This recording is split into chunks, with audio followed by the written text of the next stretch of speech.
man. I change your bum life. You fight me, it's a celebration. I will beat you. When you sign to fight me, it's a celebration. You ring back home, you ring your wife. Baby, we done it. We're rich, baby. Conor McGregor made us rich. Break out the red team. panties. Are you ready? That goes in the files. Are you ready? Let's get it on! Yo, welcome back to the MMA Short Show. As always, your boy, Steven Moustaris. And guys, let's get straight into it. You know, I've already talked about Aljamain Sterling and Henry Cejudo for this weekend, UFC 288. But, you know, outside of that, I think the one thing that really needs to be talked about, and I think needs to be, you know, if not the number one topic, at least number two, you know, behind Henry and Aljamain Sterling. But, you know, that's Gilbert Burns and Belal Muhammad coming in and absolutely saving the day.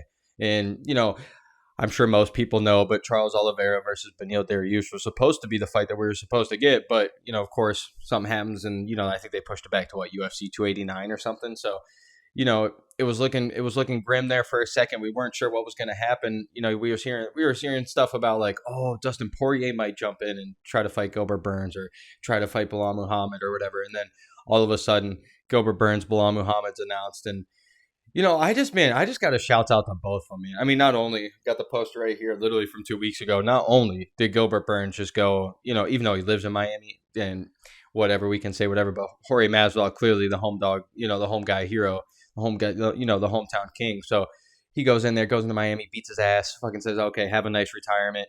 And then goes, you know what? I actually did so well in this fight and didn't get hit whatsoever that, okay, let's run it back 2 weeks later. I'll go fight one of the other guys. And, you know, Belal Muhammad as well. You know, the one reason I kind of want to shout out to both of them is, you know, they both were, you know, recently talking after their wins that they're just going to sit out until they get a title fight. And if they don't get a title shot, then guess what? They're just going to sit out forever. And, you know, I don't really agree with that ever. I mean, there's a few times, I guess, that we've seen it over the years that guys are like, okay, we've won so much. Like, honestly, as funny as it is, like, Beneil Dariush almost deserves to do that, you know, but we're not talking about him now. But it's just like, it's just tough, man, because like Belal Muhammad, as much as I've hated on him over the years, like, dude, I made a video a couple months, you know, probably a year ago at this rate. Maybe one of my first videos I ever made was just, you know, kind of, I think the title was like, is Belal Muhammad the most boring fighter in the world? And, you know, it's no hate towards him or anything. Honestly, it's the reason I say this stuff is because I honestly think so highly of him.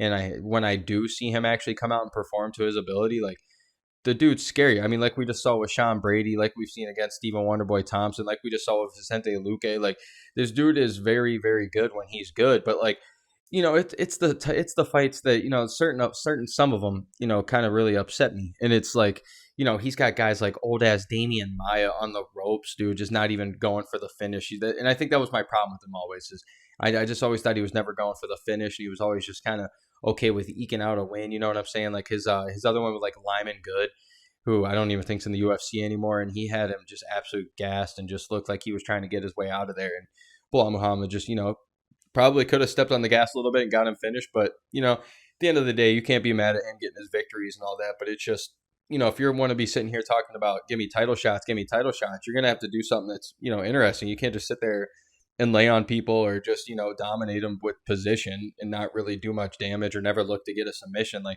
it's just, you know, there's times all over his career. Like, I think I always forget the guy's first name, but it's like Rencounter or something like that, like Rencountre, I believe. Like, I remember that fight, and that guy's not in the UFC anymore either, I don't believe either. And it's like, come on, Belal, like, you had this guy gassed and you just didn't push on it.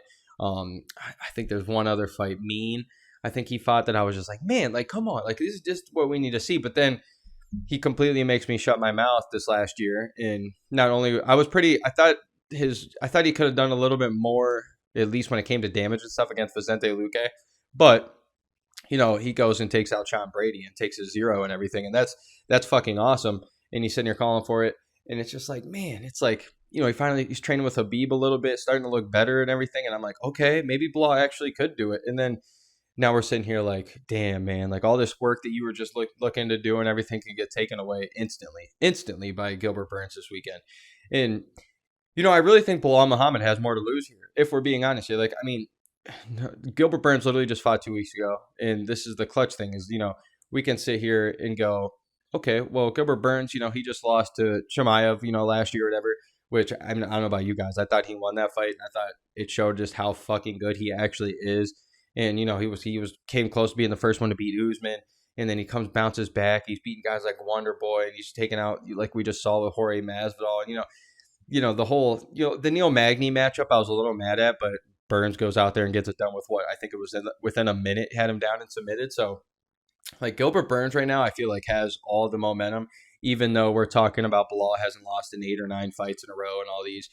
But the thing that's tough for me, man, is I just saw, I don't know about you guys, it was just 2 years ago. We just saw what Leon Edwards did to Belal Muhammad. And yeah, I know the eye poke and everything, and anything could happen in the 4th and 5th round. Look at Leon and what he did to Usman the first fight. You know what I'm saying? Like, we understand that anything can happen, but just from what my eyes were seeing and what it seems like most people were seeing, it looked like Leon was, getting ready to finish Belal. So, like, it's tough to say that he's not on it, like he's on an 8-fight unbeaten streak for me personally, just because it's like, man, like, come on now. But I do love the fighter that Belal's becoming. I do love what Gilbert Burns has been doing. It's almost the perfect time for them. The division's open, but it just got you wondering, like, what did the UFC do to get these guys to take this fight? Because, like, as cool as it is, as much as it makes you a company man, as much as it gets you, like, yeah, whoever wins this fight's probably going to be number one.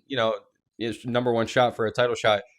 And he might even jump, Colby Covington. So it's like one big performance here could make the world, but, like, just really, really tough for me to, even though Jorge Masvidal is old, but, like, to see what Gilbert Burns just did to him, he just absolutely destroy him the way that he did and force a retirement on him, and then not even really get hit. And then, oh, dude, I'm just telling you guys, be careful. I really, really think this is going to be the worst, like, decision for Belal Muhammad, because he is just right on the doorstep, man. He's just right there. It's almost like I was just talking about with Curtis Blades last week. It's like, man, every time he's right there at the doorstep for a title shot. He's probably in the heavyweight division. That guy's been there literally in the top 3 for how long? And every time he's about to get that number 1 contenders fit match, he's won 3 or 4 in a row. He runs into a Francis twice or runs into a Derek Lewis. And, like, I really feel like this might be it for Belal Muhammad. Not like finished or anything, because guess what? At the end of the day, you did just take a fight on 2 weeks' notice, but you are going to have to take a couple more fights after this if you do lose this fight to Gilbert Burns. And just what I've been seeing from Gilbert, I'm just seeing Gilbert with a win here, and I really like what I see with Gilbert against, Leon Edwards and everything. So, clearly it seems like I'm rocking with Gilbert, but I do just want to shout out to both these guys, both men, just putting it on the line, saving the card, doing all these things, and it just sucks that one of them has to lose. And I get it.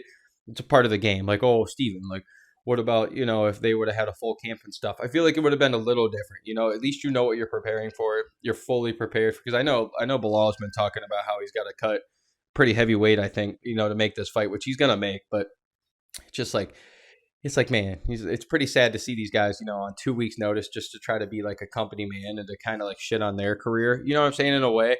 Because no matter what, whoever wins this fight, and even if it's like fight of the night and both of these guys go out there and put on a performance, it's like, it's everybody's going to be cheering for them. They're going to get their flowers. They're going to get their notoriety. They're going to get all this. But it just sucks that whoever loses this fight, I don't know if they'll necessarily go to the back of the line, but they're definitely going to have to win another, 2 or 3 fights just to get back to where they are now. So that's the one tough part. And you do kind of got to feel for both of these guys. But, at the end of the day, shouts out to both of them for saving the fucking day. And I know the card's still stacked. I mean, we got guys like Bryce Mitchell, he's fighting Evolov. I know we got, Yang Jinan fighting Jessica Andrade. We got, Matt Fravola, the Steamroller. He's got a big fight coming up. So, I'm pretty geeked all around. I'm really geeked. So, regardless, we're going to have a great fight night. But it's just what these guys do to just go the extra mile a little bit, where you just kind of got to put your hats off, take your hat off to them, especially with what they're putting on the line currently, man. Like, Jesus, both of these guys are on a tear. Both of them are one impressive way. Honestly, let's be real here. Jorge Masvidal, I felt like, or not Jorge, Gilbert Burns against Jorge Masvidal literally just kind of proved, like, hey, man, like, I know Jorge is getting older and he retired and everything, but, like, dude, I put a fucking ass whooping on that guy. Like, go back and watch that fight, guys. Not very close whatsoever. Jorge didn't have one single moment in that fight where you're like, oh, shit, he might actually win this round or something. Like, no, Gilbert's defense right now is just phenomenal. And I wouldn't be shocked at all if he takes Belal down pretty early and gets this shit done quick, even though I know Bilal's the man and he won't get finished that early like that and that easily. It's not that easy to say, but Gilbert's that man, dude. I'm telling you guys right now. So shouts out to both of them. I wish the best for both of them. I hope whoever does win gets to jump over Colby because, these guys have been a little more active. And it's just tough for me to sit here, though, with Belal sometimes because it's like, okay, you did just beat a Sean Brady who was undefeated. Impressive. But at the same time, like, he hasn't been tested like that yet. Like any of these guys, Gilbert Burns has fought. And yeah, you beat a Vicente Luque, but Vicente was doing a lot in that fight. You were kind of just taking position and stuff. So all around, just shouts out to both these guys. They deserve it. Both fucking just absolute killers at this point in their life. 34, 36 years old, respectively. Like, man, shouts out to both of them. And thank you guys for saving the card. Let's go, baby. Let's go, baby.